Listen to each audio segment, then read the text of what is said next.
consciente, ele tem direito de fazer esse investimento. Sim. Mas eu acho que bateu de novo no limite de algumas coisas que o Abel tem. E o Celso está desconfiado. Até porque eu estou vendo o Flamengo crescer. Então deixou chegar, professor. Esse seu futuro dirá é mais no sentido do deixou chegar. Eu acho que O que você acha, Facincani? Não foi bom o empate? O Flamengo sempre esteve rondando esse título brasileiro, né? O que ele, em alguns momentos, pra mim, me passou era a impressão de que em algum momento o título cairia no colo dele, por falta de esforço dos outros, e não por mérito dele.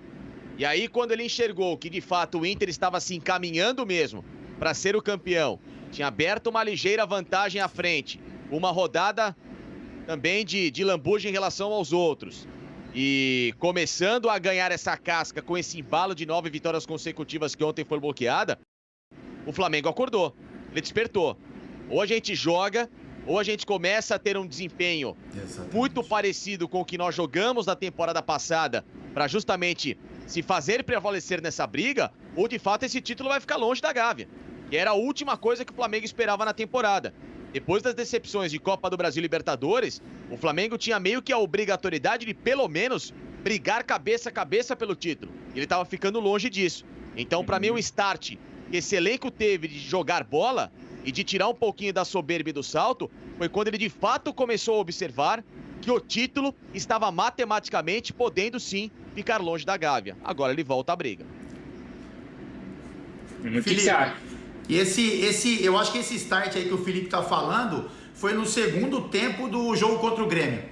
Eu acho que o Flamengo, quando ele vai pro intervalo com a derrota, né, com o Grêmio na frente, eu acho que ali tem a conversa que pode dar o título pro Flamengo. Assim, uma conversa tipo, bom, se a gente perder o jogo de hoje, o Inter vence, a gente acaba o campeonato, a gente vai ver acontecer parecido com o que aconteceu no São Paulo, uma pressão gigantesca em cima do Rogério Ceni, jogadores que a gente estava falando sobre isso aqui. Quando o Flamengo não estava jogando bem, a gente já estava falando sobre negociações de Everton Ribeiro e outros atletas que estavam saindo do Flamengo. A gente falava, pô, não é hora disso, não é hora de se falar em negociação de atletas de um clube que está brigando pelo Campeonato Brasileiro. E a volta do segundo tempo do Flamengo contra o Grêmio, eu acho que ali foi uma virada de chave dos jogadores.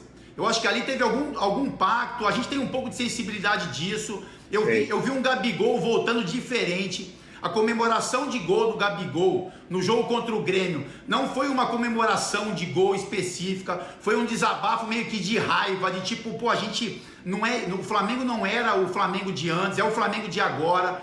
E aí, a partir desse segundo tempo, que o Flamengo foi muito bem no segundo tempo contra o Grêmio, o Flamengo vem uma sequência de jogos bem jogados.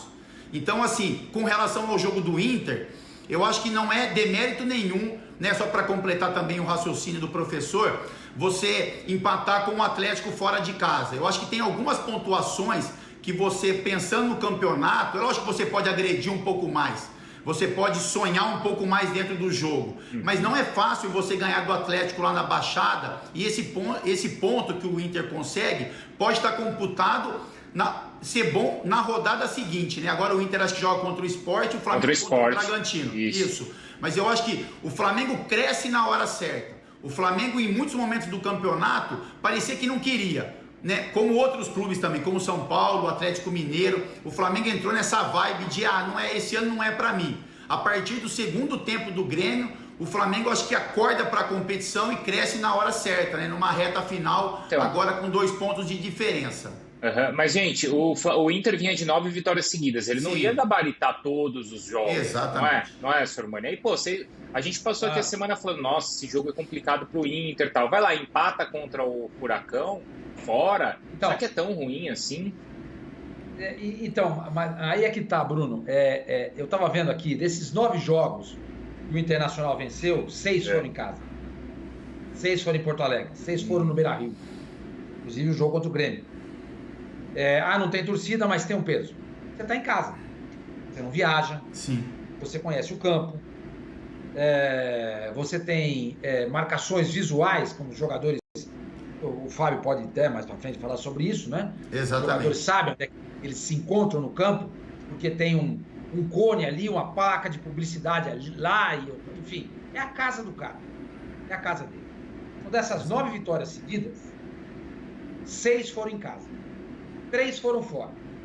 A maior delas, a vitória expressiva foi contra o São Paulo, lógico. 5-1 no Morumbi. Mas ele faz 2-0 no Ceará em Fortaleza e ele faz tem um jogo contra o Goiás. Não é o Goiás, não. Bahia. 2-1 com o Bahia fora. Então, 2-1 com o Bahia fora, 2-0 com Fortaleza e 5-1 no São Paulo. Então, quer dizer, além de jogar muito em casa, não são adversários assim do primeiro nível, à exceção do São Paulo. Aquela foi a grande vitória. E você também fala uma coisa importante, Bruno, que eu concordo. Não dá para gabaritar todos os jogos. Chega uma hora que você vai começar a perder ponto. Sim. Só que o São Paulo, o Flamengo, ele pode, sim senhor, gabaritar até o final do campeonato. Coisa que o Internacional fez. E se isso acontecer, ele é campeão. Ele é campeão. Eu estava vendo aqui os próximos jogos. O Internacional vai receber o Sport em Porto Alegre, próxima rodada. É o jogo para vencer. Sim. Esse é um jogo que você tem que ganhar. Esse tem que ganhar. Esse não tem dúvida, né? Não tem jeito. Aí ele vai jogar contra o Vasco. Agora tem alguns momentos. Tem que ganhar. Depois ele vai pegar o Flamengo. Aí esse é o jogo para ele empatar. Bucha. Confronto direto. Sim. Aí é bucha, hein? É por isso que a gente tem que pensar, né? Você tem que pensar. O que significou não ganhar ontem? Claro que não foi um mau resultado, mas poderia ser melhor. Não ganhar ontem significou devolver ao Flamengo a chance de ser campeão com suas próprias forças. Sim. Significou devolver esse moral ao adversário a 2 confrontos do jogo com você, do confronto direto. Então é o que eu falei, é uma aposta, o Abel tá super na dele de fazer essa aposta, até porque o Flamengo tem agora o jogo que ele teve, ou o jogo no Paraná contra o Atlético não é equivalente ao que o Flamengo vai enfrentar em Bragança. É igual, é o mesmo peso. Então ele fez uma aposta, vamos ver se ele ganha. Aí, senhor Mani, olha só como é que tá, como é que o Flamengo encostou no Internacional nas chances. Completando aquela conta, então, que você estava fazendo ali, das vitórias que o Inter tem que fazer, senhor Mani. Então, aquilo que eu estava falando, né? O Inter pega o Sport em casa, o Vasco fora, esses 2 jogos ele tem que ganhar. Pega o Flamengo no Maracanã, é um jogo que ele tem que, pelo menos, empatar. Ele não pode perder esse jogo. E recebe o Corinthians na última rodada. E também é um time que está ali no meio da tabela. A tabela do Flamengo, veja só, o Flamengo vai jogar com o Red Bull no domingo, 8h30 da noite. O Flamengo tentou passar esse jogo para terça-feira. A CBF disse não. Mas não foi a CBF que disse não. Quem disse não foi a televisão. Não. Foi a televisão. Vai. Televisão quem manda no campeonato. Não tem jogo no domingo, né? Exatamente. Por conta da final do Mundial de Clubes, ou seja, da semifinal, o jogo do Palmeiras vai ser domingo. Eu acho que é 3 horas da tarde, né? Uma coisa assim. Quer dizer, 3 da tarde. Você acha que a Globo está passando o Campeonato Brasileiro? Aliás, a Globo fez como o Corinthians, né? Não fez a Libertadores e foi para o Mundial.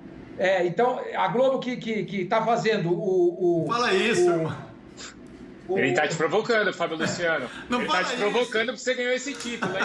Isso aí foi pra você, viu, Luciano? Vocês não passaram pela Libertadores. Foi pra você, viu? Mas vamos lá, segue. Deixa pra lá. Então, vocês acham que a Globo vai mostrar esse jogo 3 horas da tarde?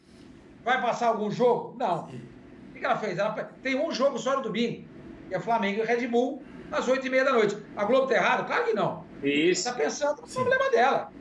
O erro daí está na CBF, que aceita e permite esse tipo de coisa. Eu sempre cito aqui como exemplo o caso da NBA. Não tem jogo nos Estados Unidos da NBA que comece depois de 8h10 da noite, horário local. Não tem. Tem que comprar a televisão, tem que se adequar a isso. Mas eu tenho uma novela para passar. Então, amigo, não interessa. Não interessa. O jogo, o horário mais tarde, é 8h10 da noite. Quase todos começam às 7 e 7h30. Entendeu? Então, quer dizer, o Flamengo está querendo passar esse jogo, não conseguiu. Porque está dizendo que está jogando no intervalo a cada 3 dias, e isso, por exemplo, não vai acontecer com o Internacional. Sim. Além do Red Bull, pega o Corinthians em casa, Internacional em casa e o São Paulo fora. O São Paulo que já vai estar sem o Brenner. E São Paulo é esse que o Flamengo vai enfrentar. E São Paulo é esse que mas até